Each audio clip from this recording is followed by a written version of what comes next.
Good afternoon. My name is Dick Jones, and I was the drum major of the UCLA band from 1951 to 55 and came back as the assistant and associate director between 1957 and 59. It's a real pleasure to be here. I am honored and feel it's a privilege to be here with Gordon Henderson, talking to him about the things that went on way back in the Middle Ages, I think, back in 1952, Clarence Sawhill's first year. I first met Clarence Sawhill when I went to audition for him when he was the director of bands at USC. When I walked into Mr. Sawhill's presence, I was so awed and so nervous and all of these other things that go along with it that I forgot which end of the horn to blow in, and it didn't come out well at all. In fact, it came out with an hour's lesson from Mr. Sawhill, and of course there was no scholarship involved. Broken-hearted, I went back home, and there was not to be any college in my future. There simply wasn't. There weren't the resources at that point for us to have that. But good fortune smiled on us, and we went to UCLA on an NROTC scholarship. And lo and behold, after I had been there for a year working with Bob Fleury as the director of bands at that time, Clarence Sawhill left USC and came to UCLA. What great fortune, because I had the opportunity then to work with him for the last 3 years of my undergraduate situation, and then 2 years as a graduate student when I came back from the military. We're watching the film of the 1952 football season. We're looking where we see a formation that looks like an OSC. We're probably playing Oregon State that day. Some of the songs that we would play during that would be their fight song. We weren't yet divided up into squads of four, such as we began to do a little later on in the 50s, and that most bands are doing nowadays. We did a lot of things by following ranks, and there was a lot of follow the leader. But you can see in this film where sometimes there are squads of four, and it gave us the idea that that was the way to go. And Mr. Sawhill was certainly one of the leaders in the field of precision drill at that time.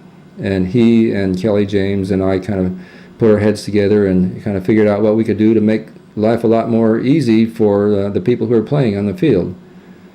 We sang, we played such things as By the Old Pacific's Rolling Waters, Team Hear Our Song, and things like that. The song Sons of Westwood has not yet entered the repertoire. Didn't enter that for another couple of years or so. When we started every football season, we started without any band camp.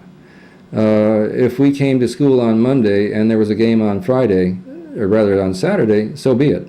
We simply did what we had to do and got the job done. And maybe not have been a wonderful show.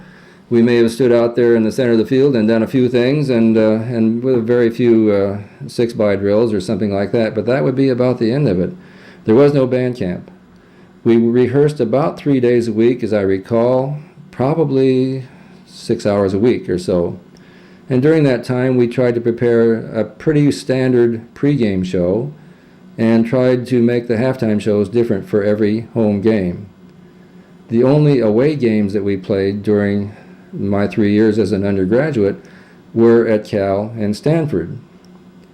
Now, in order to get there in those days, there wasn't a budget for much in the way of travel, and there wasn't a budget for much in the way of staying in anybody's hotel. What we did was make arrangements with fraternities and sororities and get there as best we possibly could on the bus, and then we would make it to the rehearsal stadium, and then we would rehearse. We'd play our traditional rally in Union Square at midnight, the day of the game, and then we'd jump on the bus and go home. And that was about the end of it. We're watching on the field now where we're forming what appears to be a large shelter of some sort. It looks like a house of some sort. And your guess is as good as mine as to what we're playing at this point. You see the card stunts in the background. You'll see right now, as the band players are moving from one place to another, they started out in squads of four and now have picked up more people so that they're moving more in a file. And here you can see we're standing one on and two between, which was a difficult way to do it, but that's what you do when you don't have the numbers that we ended up with. This, I believe, was Clarence Sawhill's first year, and a fun year it was. It was a great year of learning. When Mr. Sawhill came to UCLA from USC, everyone was thrilled to pieces, because with him came the stability, the respect, the name that was respected nationwide, and we knew that there were big things in our future. We felt that very strongly from the beginning, and as it turns out, of course, we were correct. When Clarence Sawhill came to UCLA, he brought the musicianship, the pageantry, the stable personality that he was, and never very volatile, always even keeled, and the ultimate musician, the ultimate band man, one of the finest men that I've ever met in every respect. He was kind of a father image to many of us. He certainly was to me. And so there are a number of things about him that I will never, ever forget, that I will always respect. For example, one of the things that happened, it was in, I think, 1953, when we went on to become the #1 team in the nation, and we were to play on New Year's Day in the Rose Bowl. And we were fighting very hard for the to maintain that position in during football season. And we were playing a team, I believe it might have been Maryland or something like that, where the score was 13-7, our favor, and the opposing team had the ball and they were about ready to score. Well, everything just about went up in smoke. It could have gone up in smoke, at least that's the way we thought, and the place was going nuts. There were about 90,000 people in the stadium, and they were all standing on their feet, just shouting their heads off. It was just crazy. And I was down in front with Clarence Sawhill, where I typically sat, and Clarence was at peace with the world. We had 80,000 people who were losing their heads, and Clarence is standing there tapping his leg with his baton, as he was wont to do, and just sort of looking around. And he says, "Dick, did you see that?" I said, What? And he says, can you see that? And I was going nuts too. You know, I'm 19, 20 years old, and I don't know what's going on. And he's saying to me, he says, "Look at that. Isn't that wonderful?" So I'm looking on the field, and I'm saying, well, to myself, my gosh, somebody must have intercepted something, and I missed it. Somebody made a touchdown, I missed it, the whole thing. And that wasn't the case at all. Clarence was looking over his left-hand shoulder, and in the Coliseum, that's the Peristyle Inn. And by the time the smoke cleared away and I figured out what he was talking about, he kept saying, he says, "Dick, isn't that the most beautiful thing you've ever seen?" And I looked and I began to get calm as well. I began to see what he was seeing. What we were seeing was this beautiful Peristyle Inn of the Coliseum, where we played all of our home football games in those days. And there was the flagpole, and behind the flagpole was the moon rising, a full moon. It was the most gorgeous thing I had ever seen. And Clarence Sawhill said, "Now, Dick, isn't that the most beautiful thing you've ever seen?" And I said, "Yeah, it really is. It really is, Dr. Sawhill." And he said to me, "Dick," he says, "don't ever forget this," but he says, "there's just an awful lot of beauty in this world if you just know where to look for it." I've never forgotten that. I remember it to this day, of course. And some wonderful things have happened because of that. I've seen some wonderful things because of Dr. Sawhill's philosophy and the ability to see beyond what's really happening in front of your face. And when I came to UCLA, I had an awful lot to learn, so it was not unusual that I learned something from him in that regard, because when I came to UCLA from a little tiny town in the country and became the drum major, the first time I had ever seen the Los Angeles Coliseum from the inside or from the outside was at the head of the UCLA band. Can you spell terrified? I sure could. Well, I couldn't in those days, but I certainly can now. But life was an overwhelming kind of thing, and Mr. Sawhill brought some peace, some real direction to my life, for which I will never forget him and will be forever grateful for him.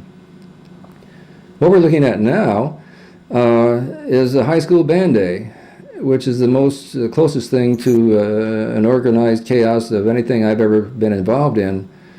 What we did for high school band day was invite anywhere from a dozen to 24 bands, high school bands, who would come and perform with us. It was a nice pageantry kind of thing for the stands to see, for all the fans to see. It was a lot of fun for the UCLA band to perform at because, of course, it was a little chance to show off in front of some of the kids that you maybe went to high school with. It was a wonderful experience for the high school kids to come to the Los Angeles Coliseum and be with a university band of the stature of UCLA's band. And all in all, it was a good thing, except for the rehearsals. And sometimes they were less than a good thing. All the bands that were supposed to come, well, they didn't always all make it, which would sometimes leave a letter missing in the formation that you're looking at now. Sometimes they would be passing out music at the rehearsal when they were supposed to have learned all the music prior to that. Sometimes they had never seen the chart of where they're supposed to be. So the morning rehearsal at the Coliseum was always an experience. It was, as I indicated earlier, kind of an organized chaos. But a lot of good recruiting was done from that, a lot of goodwill. All the high school kids were served bag lunches. They all thought that was great. They got a chance to meet kids from other schools as well as the UCLA people, and lots of really good things happened because of it. One of the best things that happened, of course, was the sound. When you have 1,000 to 2,000 people playing the same song, and if that song is, say, the Battle Hymn of the Republic, there aren't going to be too many dry eyes in the audience. And the sound alone would be something that would capture the imagination of everybody who would ever want to go on in music. And this is a thrilling day. Here you can see Clarence Sawhill conducting about 1,000 musicians. Clarence is on top of the stand. This was a wonderful day. We always enjoyed this. And I guess they're still doing it. The tradition carries on, and this started in 1952, so we've got 51 years of tradition that have gone on this, and I think it's a wonderful thing that's happened. The formations weren't always wonderful, but the other things were. They're pretty, to those who knew what was going on, I think the formations were less than they really desired, but to the stands, they thought they're the best thing they'd ever seen, because when you get 1,000 people together, boy, you've got a real thing going. The card stunts helped us out from time to time. They said Band A, spelled out Band A in back of us, and that was always a thrill. Very, very enjoyable. This usually happened at halftime. Pre-games, back in those days, the pre-game show for high school Band A consisted of going onto the field, having your band introduced, marching onto the field, standing pat, and playing the Star Spangled Banner. That got pretty interesting one year when I think we sent out the B-flat arrangement of the Star Spangled Banner, and I think 2 schools brought an A-flat arrangement of the Star Spangled Banner. And so we had to kind of scramble. We didn't discover that until performance time. So that was less than our best performance. During this time, we had a really outstanding band staff. This little picture that you're seeing right now shows a lot of pageantry of flag girls and song girls and things like that. That's something UCLA did not have in those days. We didn't have students who were twirlers. We didn't have flags. We didn't have pennants. Typically, we came on the field, as you're seeing now, in the 2 long lines. This would be a typical pregame show. And notice the percussion in the center. It looked like a long H if you look at it from either end. And that was a very, very typical pregame show. Notice we're marching 8 to 5. Left foot on the line. Left foot gets picked up, put right back down on the line before you step out with your right foot. I think you don't do that anymore, but nevertheless, it worked. It worked a fine purpose at the time, and really evened it out in those days for marching your 8 to 5. Very typical formation that you see right here. And we had someone singing the Star Spangled Banner along with us. The personalities who were involved in this kind of a situation, of course, so many people have said so many wonderful things about Clarence Sawhill that anything I would say would be repetitious. But you got to say him anyway. He was a father figure, a fine musician, an extraordinary human being in all respects. if some kid called who just got into town and had no place to live, Clarence Sawhill would drop everything and go find this kid a place to live. If the kid needed a job, Clarence Sawhill was on the phone, as long as it took to get this kid a job. If a kid needed some help with his music, Clarence Sawhill would help him. Anything like that that could happen, that would happen to a kid, and of course, in a situation where there are this many people involved, anything can happen. Anything that can happen will happen, and Clarence Sawhill was always there to solve the problem. A very peaceful man. I've seen him angry a couple of times, but it never lasted. It was never aimed at any human being. It was always typically aimed at conditions. He understood that you couldn't always control the conditions, but it wouldn't. It would always be a bit of a. He could always see through what was happening and see the real reasons for things. If they weren't going well, he could identify the problem and move to solve it very, very quickly. He passed this on to those of us who followed in his footsteps, or at least tried to emulate what he tried to do. Many of us became band directors of our own, either at the elementary, high school, or college level.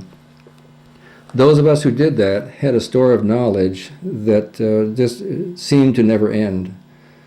Let me depart for just a second here. We're looking at at a V for victory, and I think we're probably playing the theme from Beethoven's Fifth Symphony. We have 3 dots and a dash and a V, and it seems to me that that's what we were doing, because at this point in history, the Korean War was just kind of at its height in 1952. It didn't end until 53, as I recall correctly. We probably did the Star Spangled Banner in this position, and now we're marching off, probably playing team, and we're going to form a tunnel for the football team to run through. As I was talking about the personalities involved in this, we've been talking about Clarence Sawhill and all of the things that the band directors who were trained by him, what we did. When we went to do our own, we had a store of knowledge that was second to none.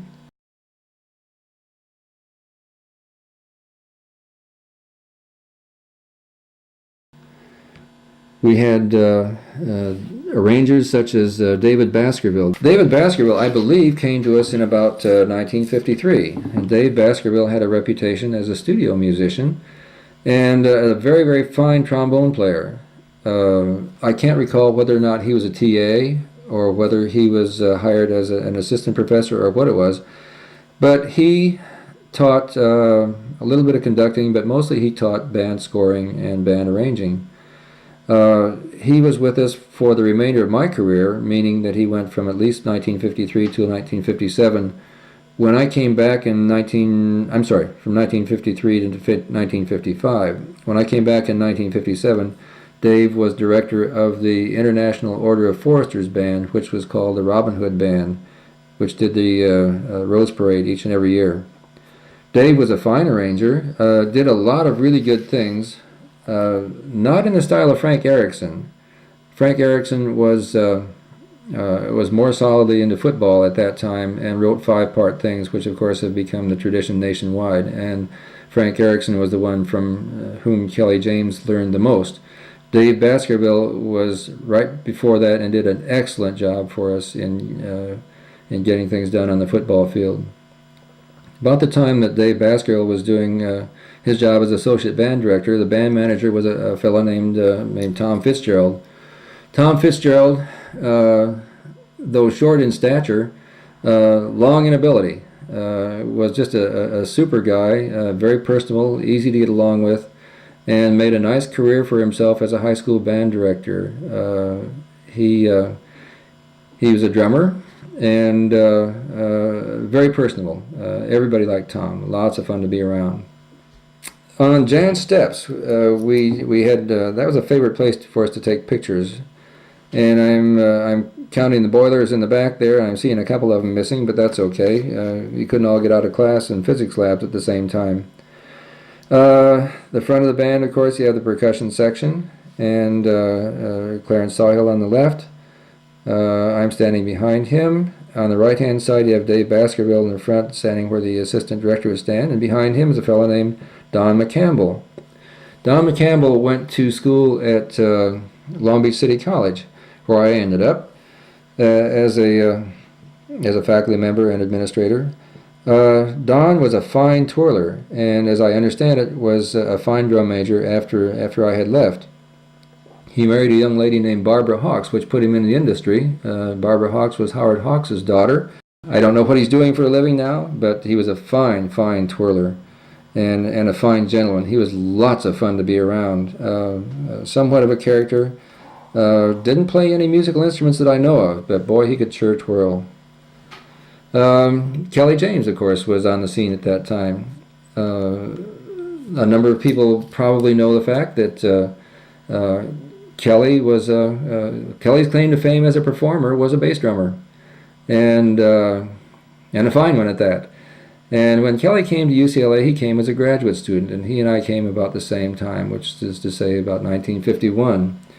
Kelly worked very hard at being a fine band man, which of course he grew to be. But when he came from the Cal Band, had much to learn about drill, had much to learn about discipline, had much to learn about sound. Clarence Sawhill liked the big sound. He loved the big sound. And if you want to look at his any of his programs, where you look at his bass section, you look at his trombone section, you look at his horn section, all the middle reeds, all the middle woodwinds, all the middle brass, you'll see that he enjoyed that middle sound. Well, Kelly picked that up from him. And Kelly began to learn how to arrange for a football band by talking with Clarence Sawhill, asking him what he wanted, how he wanted his sound to be, working with David Baskerville, learning from him, and copying scores from Frank Erickson.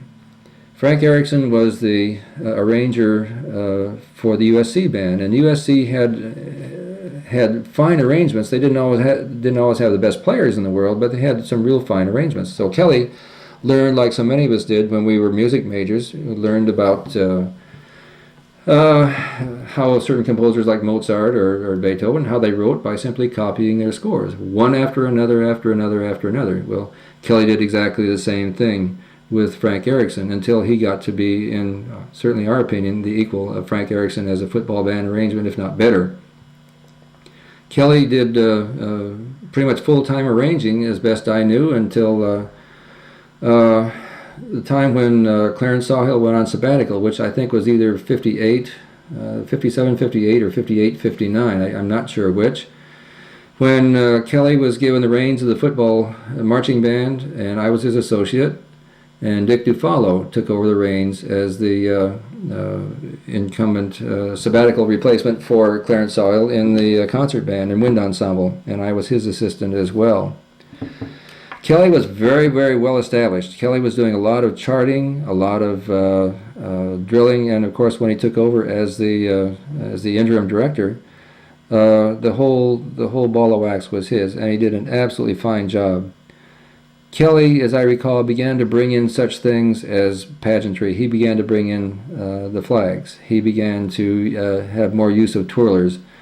And Ray Kirk certainly was one of the finest twirlers. Ray Kirk was a band manager as well. Ray didn't play any instruments, but again, here's a guy who could just twirl the heck out of a baton. Ray and Don McCampbell were the first twirlers that I recognize, that I remember as being actual students at UCLA. Prior to that, during the 52, 53, 54, 55 era, we had a couple of fellows who twirled as well. One was a fellow named Bob Roberts, whose claim to fame at that time was roller skating the Rose Parade. He and Clarence Sawhill were great friends. And Bob turned out he worked for the Oswald Uniform Company and sold a lot of uniforms by going around from schools and going around to different schools and teaching their twirlers how to work with bands. And Bob worked with ours as well. And I'm not sure whether or not he sold his uniforms, but I'm guessing he probably did. The other fellow was a guy named Marshall Chappell. Skip was his nickname. Marshall Chapel was the first twirler that I met at UCLA, and what a great guy he was. He was more darn fun. Heck of a twirler. Taught me how to throw a baton to one side and have it bounce back and catch it behind your back.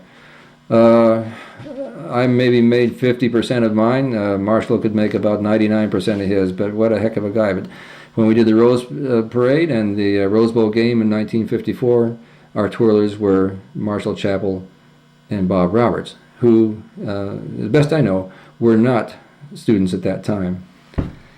Both of them were a little older, so I have to assume. We had, once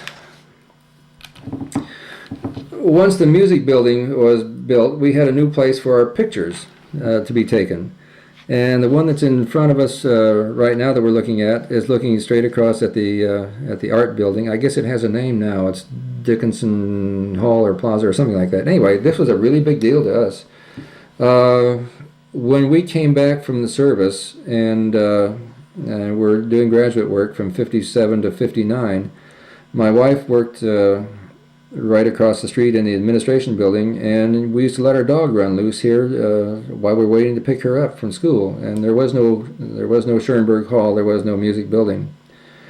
The band, as it's formed there, was in a concert formation, and again we see the usual cast of characters. Gosh, I guess that's me. That is me. And Kim Strutt and Ray Kirk are in the front. Ray Kirk is the shorter of the two drum majors. Kim Strutt is the larger of the two. This was a very typical concert formation for us, and the uniforms were relatively new. Beautiful place. UCLA has always been a beautiful place, and what a lovely place to have pictures taken like that. You look at these pictures and a lot of memories come back, all the different people, and what a success that they were. These were really golden years at UCLA as far as I'm concerned, and of course now at the age of 70 I can look back at that and say that with some perspective of history. But we had people who played in the Los Angeles Philharmonic, people who made it in the opera business, people who made it in big time in the movie industry, stockbrokers. We had a wonderful time, and the faculty was absolutely without compare. There's a picture of the concert band, which I think goes back to oh boy, there's no date on this. I'm thinking this goes back to about 1953. And in this band we have Clarence Sawhill, of course, sitting in the middle in front, David Baskerville to his right, and Kelly James to his left. Boy, so many memories that come out of this one. One in particular was a gal who stands on the left-hand side who was a marimbist. Clarence Sawhill loved to have soloists from his band. During the concert season, we typically had ensembles and soloists from within the band. Had someone from without, to be sure. The gal standing at the left is a little gal named Rita Keeley. Rita Keeley came to study with a guy named Musser, forgotten his first name. She could make that thing talk. Really sweet gal, featured a lot by Clarence Sawhill because she really could play. I lost track of her. I don't know what's happened, but as I look through the whole band here, I see so many familiar names. Guys who were in my wedding, as a matter of fact. Kelly James was in my wedding. Bill LeBlanc was in my wedding. Here's a fellow who really made it big as a trumpet player. Here's Tom Scott. Here's Milo Jamison. Milo Jamison was a French horn player who was a fine arranger and an engineer and a football player and a commander in the Navy and a test pilot and you name it. Milo Jamison did it. Sitting next to me, I see a fellow named Art Brigleb. Art Brigleb made it very, very large in symphonic circles and also in Hollywood circles. A fine horn player, just one of the best I've ever heard. Playing concertmasters, a fellow named Jim Mack. Jim Mack could play the clarinet like nobody you've ever heard. This is really a golden age for our time. In the flute section, the second girl from the right-hand side is a gal named Valerie King. Valerie King married Bob Roberts, the one who twirled for us, and did a super job. Gee, there are just so many people. It's just I'm afraid to go much further. You just leave so many people out, but so many wonderful memories, because we had a band that would just never quit. We're looking now at a picture of the UCLA marching band at the Rose Parade in January 1954. The band is leading the float. Yours truly is out in front of that situation. We have, that's sort of amazing. It appears that I'm conducting something, but there's nobody playing. I'm not exactly sure what's happening with that one, but it is the case. Maybe we were going to play. Clarence Sawhill, of course, is serving at the right guide, and David Baskerville is on the left. All stars throughout that band. People who were absolutely incredible people. The UCLA float is following it. This was a huge day for us. I'm really sorry that they don't show that the picture doesn't show the two twirlers, because the two that I mentioned before, Marshall Chappell and Bob Roberts, did a heck of a job for us that day, and they were over there coaxing the kids out, and working with the kids and bouncing their batons in front of them, and we created quite a stir that day. We were a big marching band. We had a lot of competition that day. We were going up against Leonard Falcone and Michigan State. And for those of you who are old enough to remember, Leonard Falcone was one of the big names. There was Harding, there was Falcone, and there was Ravelli, and Gregory, and maybe not many more in that same breath, except for Clarence Sawhill, of course. But if you're going to name a big five, you've got them right there. And this was a huge deal for us. First time that we had ever been up against a Big Ten band, and we absolutely held our own. Big Ten bands can march, but I'll tell you what, we can play. And we really played. We didn't do a bad job of marching, but we didn't turn handsprings while we were trying to play Aida. But I'll tell you what, people remembered that we were there, and that was a wonderful day for us, a big day for UCLA, and a huge day for Clarence Sawhill and the UCLA marching band. Looking now at a picture of the Rose Bowl. This was a huge day, as I mentioned before. You get up at about 2 o'clock in the morning, and you struggle to your feet, and you get to the meeting place, and you jump on the bus, and you go over to wait at the, gosh, I guess it's Orange Grove Avenue or somewhere like that, and you sit there and you wait, and you wait, and you wait, and you wait some more. And so it's about 4 o'clock in the morning, I guess, when you get there, and the parade doesn't go off till about 8, but that doesn't matter, you're there anyway. The Rose Parade never wants to have anyone late for this kind of experience. So then you get to march the whole thing. They say it's 5 miles. Well, that's all well and good. It is 5 miles. Actually, it's a little bit more. By the time you get through the staging area and you get through the disbanding area, it's probably closer to 7 or 7.5. But that's okay. You're all pretty excited because you have a big day. It's the first time in a number of years that UCLA has been to the Rose Bowl. Not only that, it's the first time for many of us many of us in the band to be in the Rose Bowl at all. People who are in the band nowadays and watch UCLA as their fans go there every time there's a home game. We were only privileged to go there once in my whole 6-year career. Well, actually, I've got many more years career there after my other graduate work, but in the time that I was associated with the band, we were there only once, and that was for the Rose Bowl in 1954. After the parade is over, and that's kind of a killer because you're trying to save yourself for whatever's going to happen next, and you know what's going to happen next. You're going to be in front of 100,000 people in the Rose Bowl, and you're going to have a lot of television coverage, and so you want to save something for that, but at the same time, you need to entertain all those people who've braved the morning cold to come out and see you on New Year's Day. And so you did. And so you played almost all of the 5 or 7 miles, whichever way you want to count that. And it's a lip killer for everybody, not just the brass players and not just the trumpet players that have the little mouthpiece bobbing around on their lip. But boy, it was an absolute killer. At the time we were doing this, if you take a real close look at the picture, you're not going to see a lot of clarinets. I don't think you're going to see any flutes, because by the time we got into this, we had kind of changed the instrumentation of the band. As I indicated earlier, Clarence Sawhill wanted a big sound. Well, you're not going to get that out of clarinets and flutes. So what you do is you have everybody learn a very basic saxophone. And the saxophones that we got from the Busher Instrument Company, and they weren't a full saxophone. You couldn't play everything in the world on the saxophone, but they would get the job done for a football band. So you'll notice that there are lots and lots of saxes. Clarence Sawhill loved the middle instruments, and that was going to fill that out, and lots of bass. I think he was quoted in saying, give me a good bass section, a good trombone section. I can play a G major scale on top of that, and it'll sound like the New World Symphony, or something like that. I doubt he said that, but that was his look. And as you look at the band, you'll see that there are the traditional instruments. You've got about 8 sousaphones here, which will give you a good foundation to build on. And the Rose Bowl is absolutely packed.